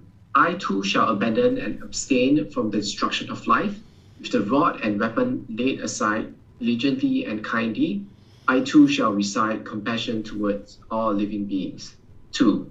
I too shall abandon and abstain from taking what is not given. I shall accept only what is given, awaiting what is given, and be honest in mind, free of theft. 3. I too shall abandon sexual activity and observe celibacy, living apart, abstaining from sexual intercourse, common people's practice. 4. I too shall abandon, abstain from false speech. I shall be a speaker of truth, an adherent of truth, trustworthy and reliable, not a deceiver of the world. I too shall abandon and abstain from liquor, wine, and intoxicants, substances that cause heedlessness, the basis for heedlessness. 6. I too shall today abstaining from eating at night and from food outside the proper place, proper time. 7. I too shall abstain from dancing, singing, instrumental music, and unsuitable shows, and from adorning and beautifying myself by wearing garlands and applying scents and fragrance. 8. I too shall abandon and abstain from the use of high and luxurious beds. I shall lie low on a low resting place, either a small bed or a straw mat. Okay, thank you, Donnie. So the 8 precepts is a level above the 5 precepts. The 5 precepts is where people will typically get started, because that knocks down a significant amount of your unwholesome Gama production. And those plug into the Eightfold Path. With the Eightfold Path being the core central teaching, the 5 precepts will plug into that. And once you get up and running with that for a period of time and you're seeing all these results, you're getting your meditation practice up and running, you're noticing significant improvements more and more and more, you might choose to move to the 8 precepts at some point in time. It might be a year, 2 years, 3 years, 5 years, 10 years, 20 years. It's up to you. When or if you ever choose to move to the 8 precepts is up to you. It's your practice. It's your independent journey. But these will take you up several notches in terms of what you're practicing to be able to produce more clarity in the mind. And I went through each one of these in detail here in this chapter to explain what each one of them are, because each one of them are designed to help you eliminate certain pollutions of the mind. Those 10 fetters that exist in the mind, these are directly related to eliminating those in the mind. These aren't just interesting things to do. It's not rules, it's not commandments or anything like that, but it's helping you to eliminate the 10 fetters and specific fetters. So for example, this first one is exactly the same as the 5 precepts, where you're choosing not to kill, and that's helping you to eliminate the anger, hatred, or will in the mind. And then choosing not to steal, and all the other aspects of what the Buddha is explaining here about accepting what is given, awaiting what is given, and so forth, that this is helping you to eliminate craving, desire, attachment. But here in the 8 precepts, rather than just not misusing sexual intercourse or sexual contact, here somebody's choosing to abstain from sexual contact. And in order to go from the second stage of enlightenment up to the third and ultimately the fourth, an individual will need to eliminate sexual contact. But when or if you choose to do that is your choice, because depending on your age, depending on your life, depending on what you've got going on in your life, you may or may not choose to do that at any particular certain time. But you can get to that first and second stage of enlightenment experiencing significant amount of peacefulness and still maintain a sexual relationship if you have a partner or if you would like to have a partner. And then at some point in the future, when or if you guys choose that you would like to move on and move further in your journey to enlightenment, you might choose to eliminate sexual contact. And here is where the Buddha is explaining that, and you can see how it relates to the fetters of sensual desire. That's the fetter, the same craving, desire, attachment that we're talking about here with the second precept. Ultimately, it's the same thing. When we talk about it as just in general, we talk about it as craving, desire, attachment. But when we talk about it in relation to the 10 fetters, we talk about it as sensual desire. That's where the craving is coming from. Not just sexual contact, but all craving. It's the mind longing and yearning through the senses, those 6 sense bases: the eyes, ears, nose, tongue, the body, and the mind. The mind is wanting agreeable contact in order to get pleasant feelings. And sexual contact is one of those things that we do in the unenlightened state because we're longing and yearning for pleasant feelings. And it's through sexual contact that we stimulate all the senses and we get those pleasant feelings. But in order to get to enlightenment, where the mind is completely peaceful, calm, serene, and content with joy 100% of the time, you would need to eventually let go of sexual contact. Because if you've ever experienced having sex and you've experienced those pleasant feelings, there are certain situations where you want sex and you can't get it. And now the mind is agitated or annoyed or irritated. That irritation, that annoyance is because of the craving for sexual contact. So when you purify the mind and eliminate sensual desire 100%, you will no longer have longing and yearning and craving for sexual contact. Therefore, you can get to a point where your mind is permanently peaceful, calm, serene, and content with joy. But when or if you choose to do this is up to you, because one of the ways to extinguish a craving is to fulfill it. So if you have craving for sexual activity, you might need to play that out for a period of time, maybe a number of years, before you've kind of been there, done that enough, and felt like, you know what, I've done this enough times, I'm ready to let it go. And you gradually start letting it go. Because a lot of people, as they age, this will happen naturally anyway. There's very few people who are 80, 90 years old still having sex, right? But you might gradually decide to decrease your sexual activity, or you might more directly choose to work on that through practicing this particular precept. Then the 4th precept, it's the same as the 5 precepts. And this is also to abandon craving, desire, attachment, or sensual desire. Because the reason why the mind will typically lie and have false speech is because there's certain cravings that you're looking to get fulfilled. And now you will lie in order to get the objects of your affection, whatever that might be. Whether it's certain possessions, whether it's certain reputation, that you're looking to cultivate this reputation in the community, so you might lie about certain things. But the problem is that people are going to discover those lies. They're going to find out about them. So that's to help you eliminate sensual desire as well. Same thing with this 5th precept. This is the same as the 5 precepts. The elimination of substances that cause heedlessness. This is eliminating sensual desire, because there's a certain amount of craving through the tongue. Somebody who's drinking liquor or wine or taking other intoxicants, and there's certain longing through the mind. The mind's longing for pleasant feelings, and it wants to ingest this substance in order to get it. So by you choosing to no longer take in substances, not only are you eliminating sensual desire and reducing and eliminating your craving, desire, attachments, but you're also promoting more mindfulness and concentration in the mind. In order to get to enlightenment, you would need to have a certain awareness of the mind, and as long as there's substances on board, you're going to have an affected mind where you're not going to have the clarity and the crispness, you're not going to have the awareness and the concentration of the mind. Now, 6, 7, and 8 are additional precepts above and beyond the 5 precepts, and they're designed for specific reasons. During the lifetime of the Buddha, he taught his ordained practitioners to eat just once a day, and he did this for a number of reasons. The first thing is to eat in moderation. That's essentially what he's teaching here, and he's teaching in other parts of his teachings as well, because oftentimes the mind will have craving, desire, attachment, and when you're experiencing things like sadness or irritation or frustration, you might turn to food in order to get pleasant feelings. So you might turn to ice cream or chocolate or some other craving that you have because the mind's feeling sad, and now you're longing through the tongue to get that particular food, and that's going to kind of put the mind into these pleasant feelings, but you're not eliminating the craving that's causing those painful feelings. So by eating just once a day, you can ensure that you're not eating based on emotion, that you eat at a particular time in the day.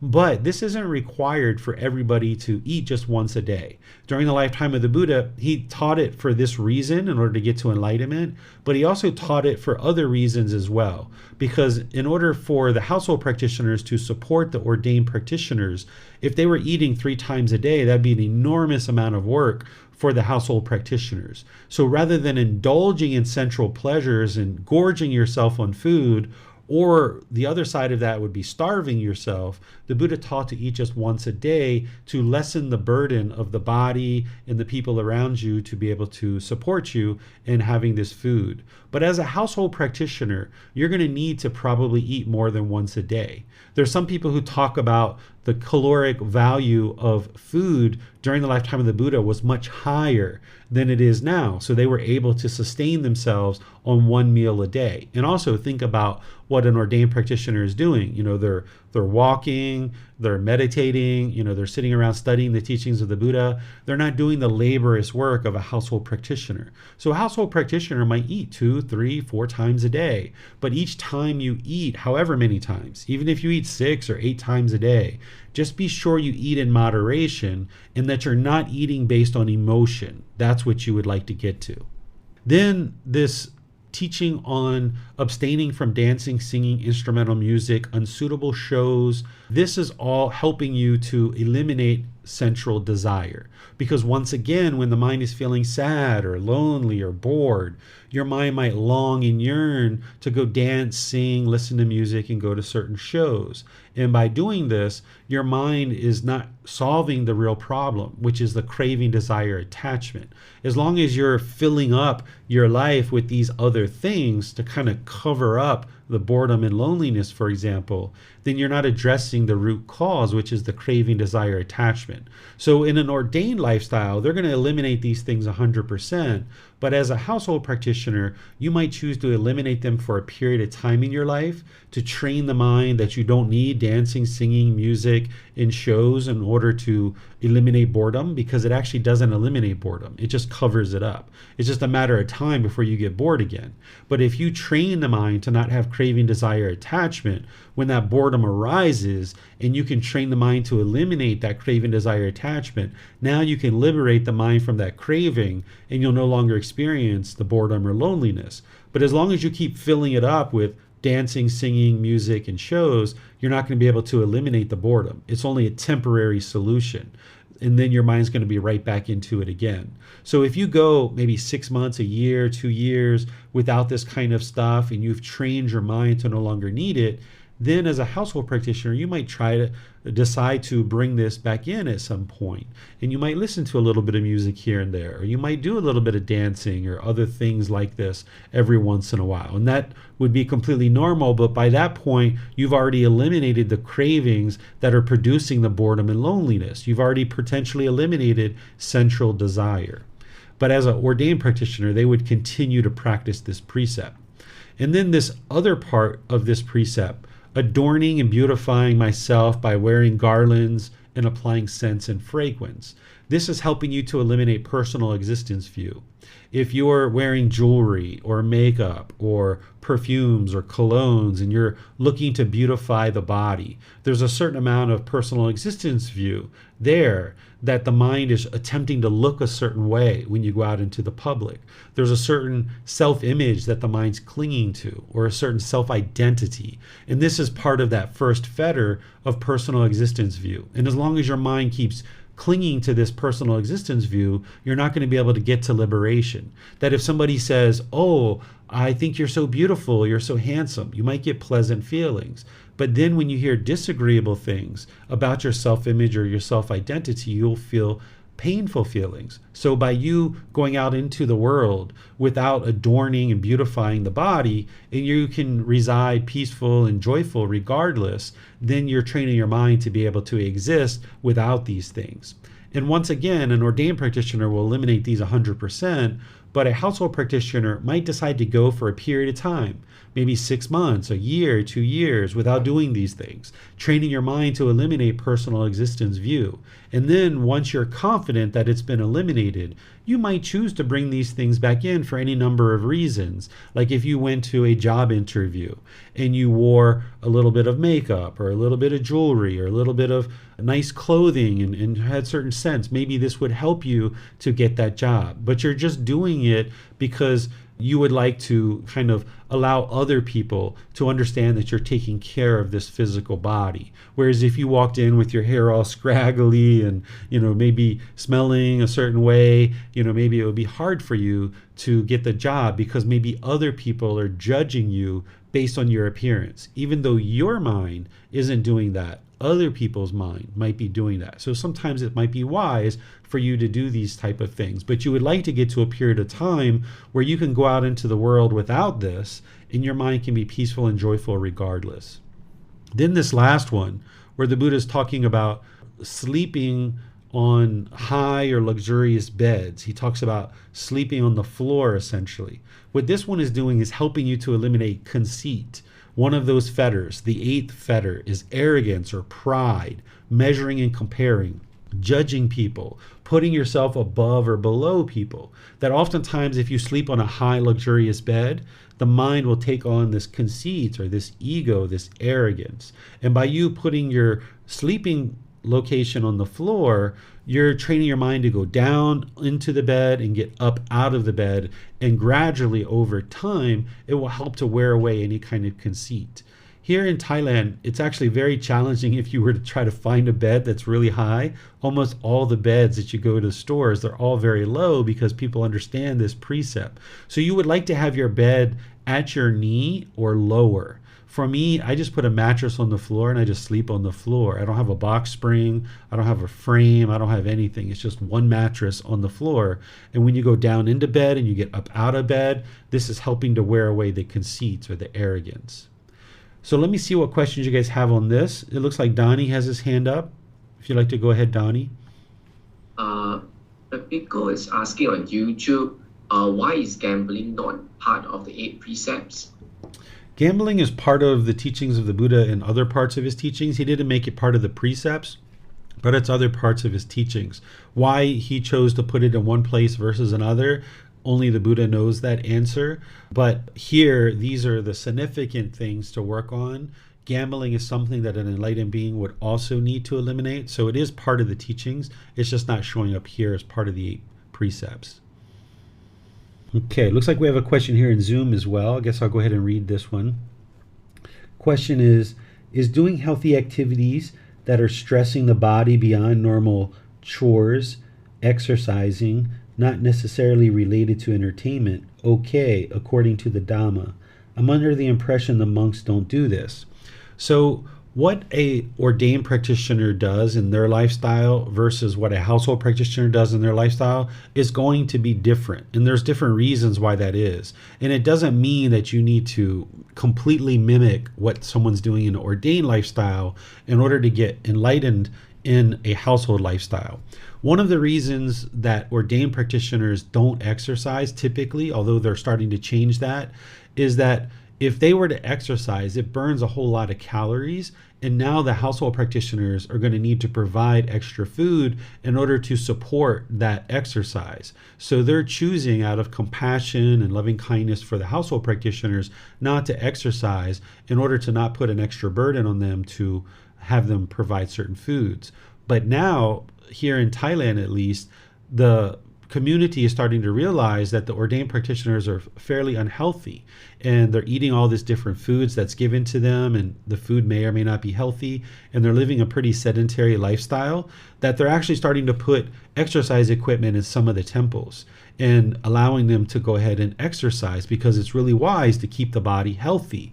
And the Buddha used to exercise. He used to do long walks. He would go on these walks, and that's how he would exercise. So it's wise to make decisions to keep the physical body healthy. Without making those wise decisions, the physical body is going to become more and more unhealthy. And now, because of those unwise decisions, we'll experience those unwholesome results. So if you would like to exercise, you certainly can, and you can still get to enlightenment, but you would like to be sure you're not attached to it, that you're not longing, yearning for it. So for example, if you regularly exercise, say 3 times a week, and you miss a certain exercise, maybe Monday morning you miss your exercise, you shouldn't experience grumpiness or frustration or irritation because of that. If there's craving in the mind to exercise, when you miss your exercise time, you're going to be grumpy or irritable or agitated.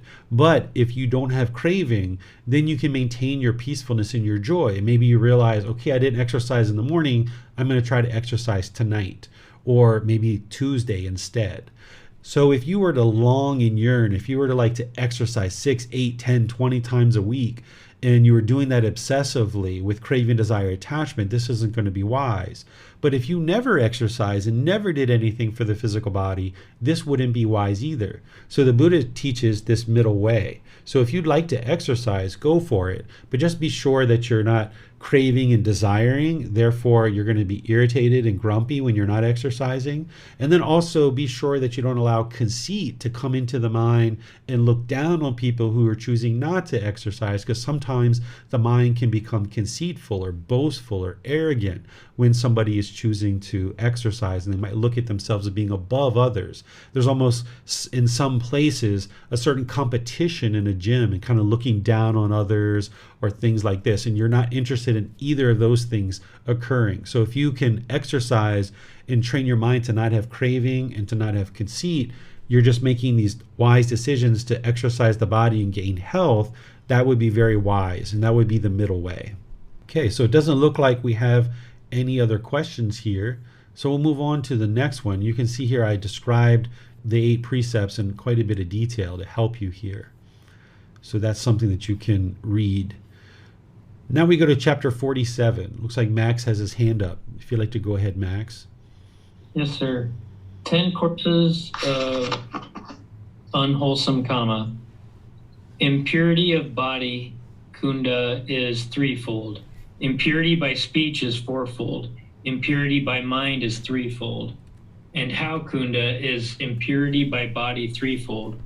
Here, someone destroys life. He is murderous, blood-handed, given to blows and violence, merciless to living beings.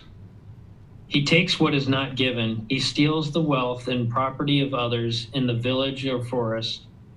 He engages in sexual misconduct. He has sexual relations with women who are protected by their mothers and fathers, brother, sister, or relatives, who are protected by their teachings, who have a husband whose violation entails a penalty, or even with one already engaged. It is in this way that impurity by body is threefold. And how kunda is impurity by speech fourfold.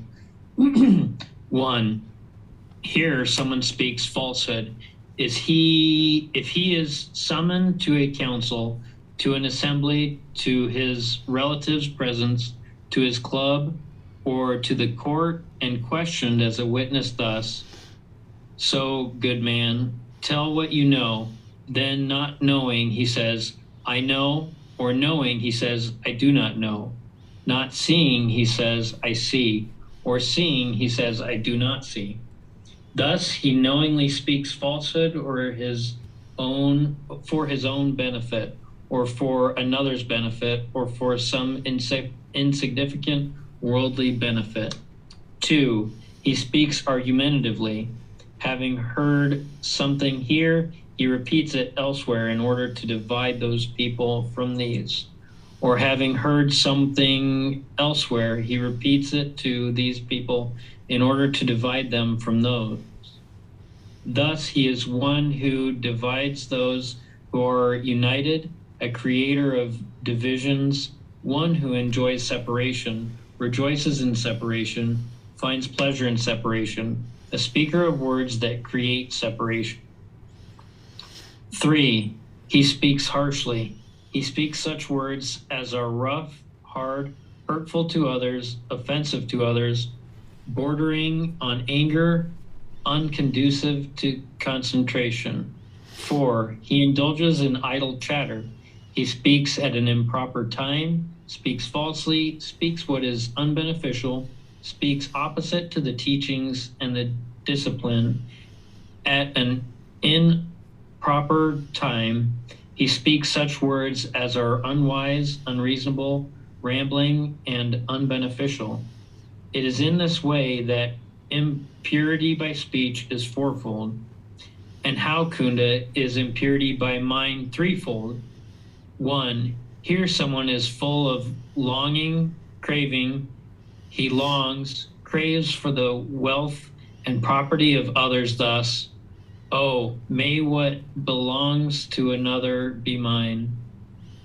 2, he has a mind of ill will and intentions of hate thus, may these beings be slain, slaughtered, cut off, destroyed, or obliterated.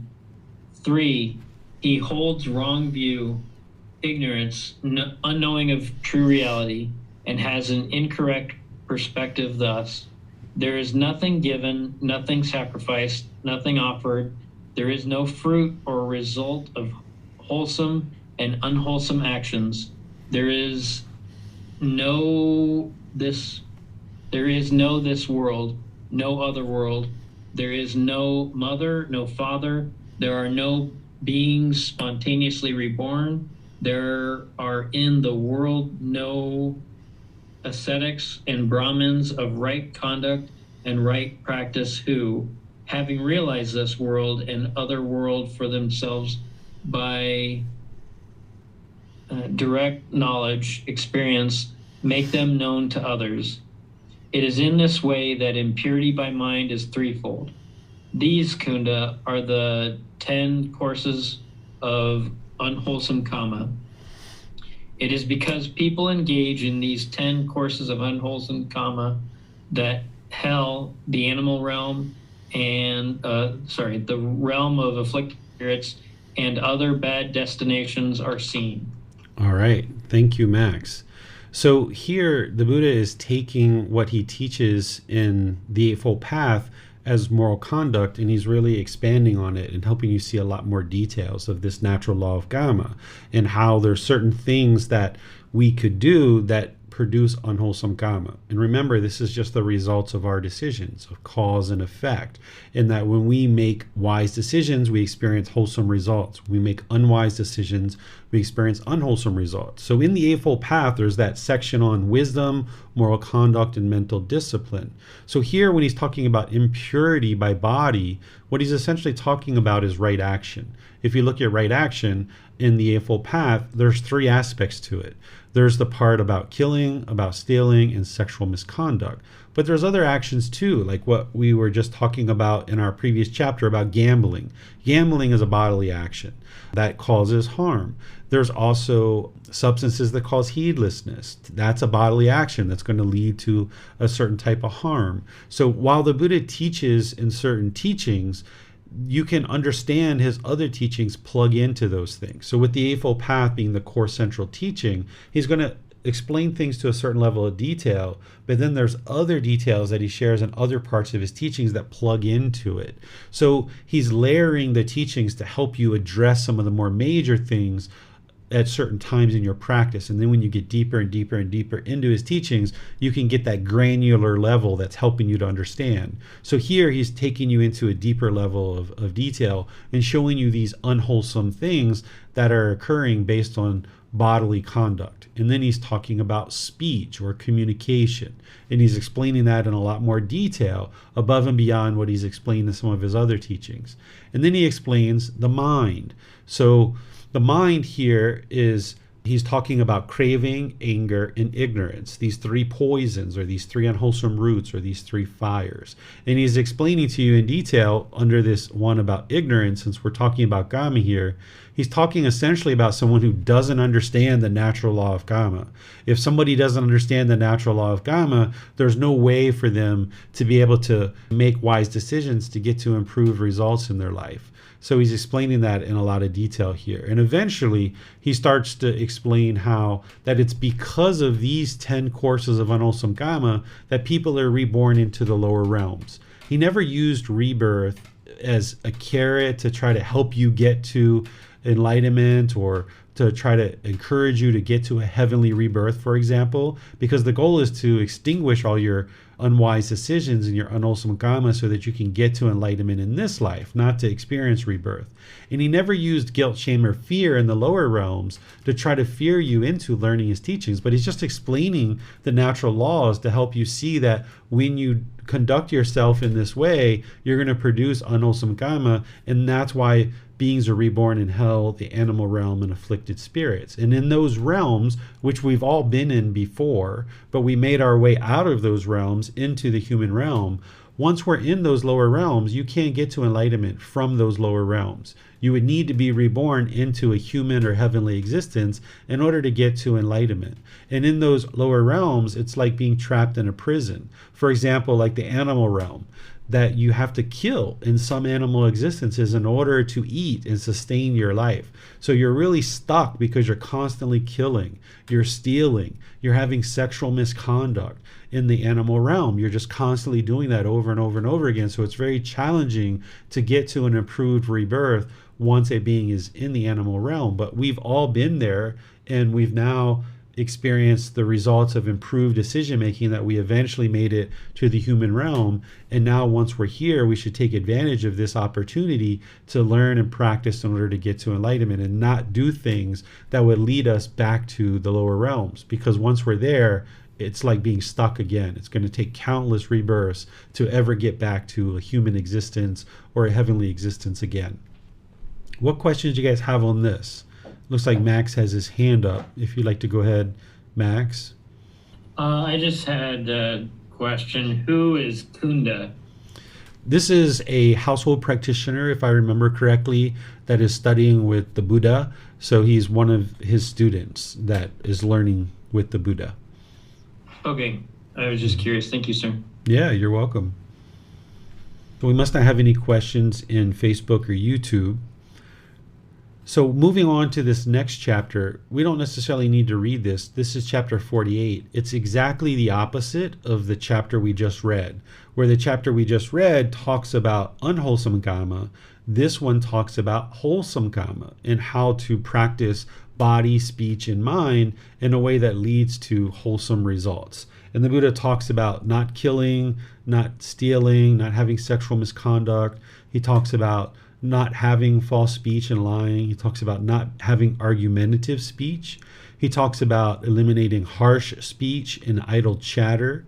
He talks about eliminating craving, anger, and ignorance, and he describes that in detail. And then he explains that practicing in this way leads to rebirth in the heavenly realm and in the human realm. This is how one would experience rebirth into these realms. So do you guys have any questions on this chapter, chapter 48? Okay, so let's go ahead and move on to chapter 49. Is there someone who would like to read this one? Okay, go ahead, Donnie. Or Punya, if you'd like to read. Go ahead, Punya. Yes, I will try. The benefits from reciting processes of virtue. Monks recite processes of virtue, practicing moral conduct, processes of the training guidelines, restraints with the restraints of the training guidelines, perfects in conduct and course of action in a difficult situation, and seeing danger in the slightest faults, trained by undertaking the training precepts. If a monk should aspire, may I be dear and agreeable to my companions in the holy life, respected and admired by them, Let him fulfill the precepts. Be devoted to internal serenity of mind, not neglect meditation. Be possessed of wisdom and reside in empty hearts. If a monk should aspire, may the service of those whose work earns food, resting peace, and medicinal supplies are used bring them great fruit and benefit. Let him fulfill the precepts. If a monk should aspire, when my kinsmen and relatives who have passed away and died remember me with confidence in their minds, may that bring them great fruit and great benefit. Let him fulfill the precepts. If a monk should aspire, may I become a conqueror of sadness and excitement, and may sadness and excitement not conquer me. May I reside transcending sadness and excitement whenever they arise. Let him fulfill the precepts. If a monk should aspire, may I become a conqueror of fear and dread, and may fear and dread not conquer me. May I reside transcending fear and dread whenever they arise. Let him fulfill the precepts. If a monk should aspire, may I become one to attain at will, without trouble or difficulty, the four jhanas that constitute the higher mind and provide a peaceful residing here and now. Let him fulfill the precepts. If a monk should aspire, may I with the reduction of three fetters becomes a stream enter, no longer subject to hell, bound, or liberation, headed for enlightenment. Let him fulfill the precepts. If a monk choose aspire, may I, with the destruction of three fetters and with the fading of craving, anger, and ignorance, become a once returner, returning once to this world to make an end of discontentedness. Let him fulfill the precepts. If a monk choose aspire, may I, with the destruction of five lower fetters, become due to reappear spontaneously in the heavenly realm, and there attain final nibbana, final enlightenment, without ever returning from that world. Let him fulfill the precepts. If a monk should aspire, may I, while the various kinds of supernormal power, let him fulfill the precepts. If a monk choose aspire, may I understand the minds of other beings, of other persons, having encompassed them with my own mind. Let him fulfill the precepts. If a monk should aspire, may I remember my countless past life. Let him fulfill the precepts. If a monk should aspire, may I with the divine eye, third eye, which is purified and surpasses the human, see beings passing away and reappearing. Let him fulfill the precepts. If a monk should aspire, may I, realizing for myself with direct knowledge, experience here and now, enter upon and reside in the liberation of mind and liberation by wisdom that are endless with the destruction of the tens. Let him fulfill the precepts. Be devoted to internal serenity of mind, not neglect meditation. Be possessed of wisdom and reside in empty hearts.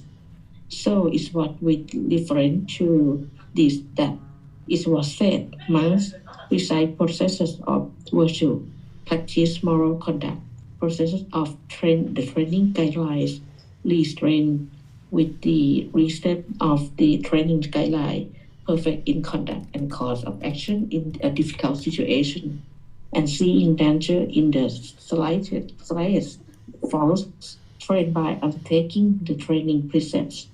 Thank you. All right. Thank you, Punya.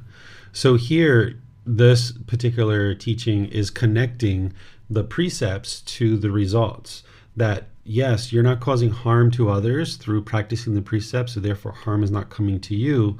But as I mentioned, you're also purifying the mind. You're eliminating more and more of the pollution of mind by practicing those precepts. And the Buddha is explaining step by step here about the certain results that you experience as a result of practicing those precepts. So if you aspire for any of these aspects that he's describing, he's saying, okay, practice the precepts. That's how you actually get to the results that he's explaining here. By restraining the mind, by practicing these training guidelines. Sometimes people look at the precepts and other teachings as rules, and I don't advise anybody to ever look at the teachings of the Buddha as rules, because you're not going to get to enlightenment by following a bunch of rules. But when you cultivate the wisdom around the natural law of Gama and you see for yourself the truth and the wisdom of this natural law, now you'll naturally make wiser decisions based on that wisdom, not because you're just checking off rules and following rules, because following rules doesn't promote wisdom in the mind. It doesn't allow you to make wise decisions and uproot the pollution. But when you're learning, you're reflecting to independently verify and practice, now you're uprooting the pollution and you're getting the real results, which is what the Buddha is describing here. Do you guys have any questions on this chapter? You can put that into Facebook, YouTube, or Zoom. Okay, I'm not seeing any questions here, so we'll go to the last chapter for today, which is chapter 50. Is there someone who would like to read this one? Okay, perhaps I should read this one because Donnie let me know that his battery's getting low on his laptop, so he probably isn't interested in having his battery go out while in the middle of reading. So I'll go ahead and read this one. So it's titled, To Obtain a Straight Destination in Rebirth. Monks, beings are the owners of their Gama, the heirs of their Gama. They have Gama as their origin, Gama as their relative, Gama as their resort. Whatever Gama they do, wholesome or unwholesome, they are its heirs. Here, having abandoned the destruction of life, someone abandons the destruction of life, with the rod and weapon laid down, dedicated and kindly. He resides compassionate towards all living beings. He is not secretive by body, speech, and mind. His bodily Gama is straight, his verbal Gama is straight, his mental Gama is straight. His destination is straight, his rebirth is straight. But for one with a straight destination in rebirth, I say, there is one of two destinations, either the exclusively pleasant heavens or influential families in the human realm, such as those of affluent Khatyas, affluent Brahmins, or affluent householders, families that are rich with great wealth and property, abundant gold and silver, abundant treasures and belongings, abundant wealth and grain. Thus, a being is reborn from a being. One is reborn from one's deeds. When one has been reborn, contacts affect one.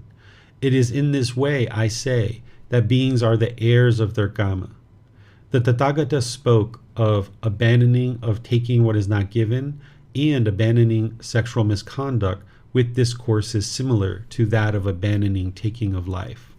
So here the Buddha is just explaining how by you practicing good, wholesome moral conduct, if there is going to be rebirth, that you're going to have this improved rebirth, that you're not going to move down into the lower realms, but you would see that as there is rebirth, that you'll be reborn into a better and better and improved existence. And one of those improved existences that he's talking about is either in the heavenly realm or in influential families where you have access to resources. Because one of the challenges that we experience in the human realm that we need to overcome as an obstacle is being able to provide for our food, water, clothing, shelter, and medical care.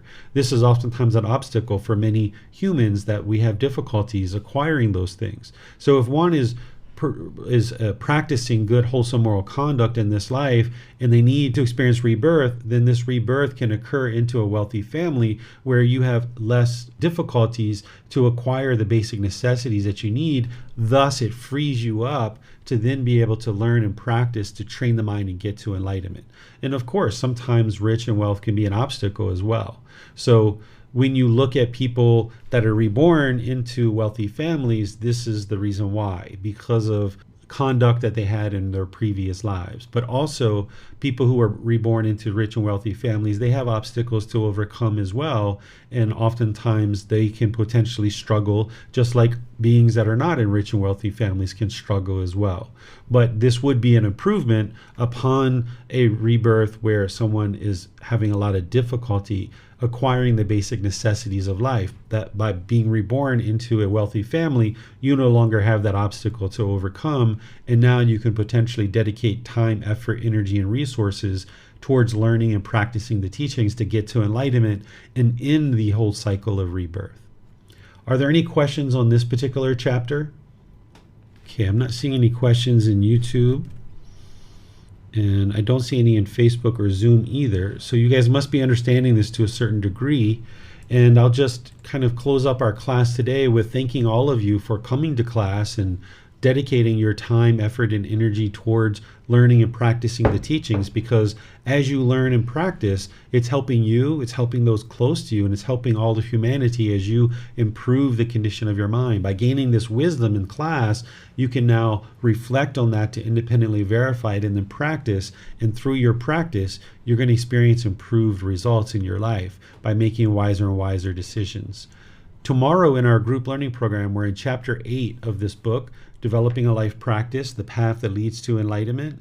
Chapter 8 is titled Transforming the Three Poisons, Craving, Anger, and Ignorance. Here I'm going to explain to you the problems of craving, anger, and ignorance, what they produce in the mind, and what you experience in your life as a result of having these pollutions in the mind.